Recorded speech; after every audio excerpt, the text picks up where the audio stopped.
I'm on my way home from a keynote in Arizona, where, by the way, it's really hot.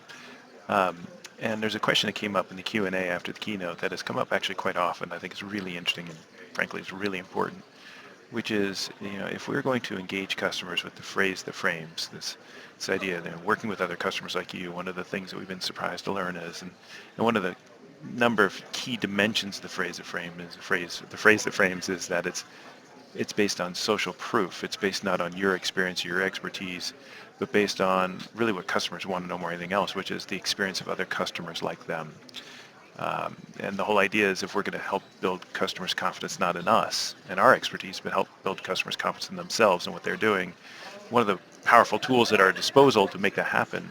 is in fact this idea of social proof, helping them understand what other companies like them are doing,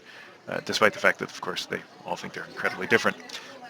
But the question that comes up, and I think it's a really important one, is okay, so if we're going to help our customers understand what other customers like them have done, how do we actually know what other customers like them have done? And it raises a couple really interesting points, right? So one is that the need, the value for an individual sales professional, go-to-market professional, whether it's sales, success, account management, you name it, the value of pattern recognition becomes critical in this world, right? Of watching how other customers struggle, watch how some of them, not many of them perhaps, overcome those struggles, how they run into troubles or conflicts or issues or challenges or questions that they simply didn't anticipate, and then find those that maybe have addressed or navigated that challenge or maybe avoided it altogether in a way that's not like creative, but a way that's, as we used to like to say, exportable, that is shareable to other companies such that they can learn from that experience too. So at the individual level, this whole idea of pattern recognition, watching where customers struggle, and then rather than running away from those struggles, bring them up proactively to other customers. And that actually works pretty well if you are serving a pool of clients or if you've got a number of years under your belt where you've seen this happen time and time again. With new challenges, things like AI compliance boards, or that's less likely, so you have to kind of anticipate them a little bit better. But then that's when it becomes more of a team sport than just an individual sport. Sharing those insights across the team, across sales,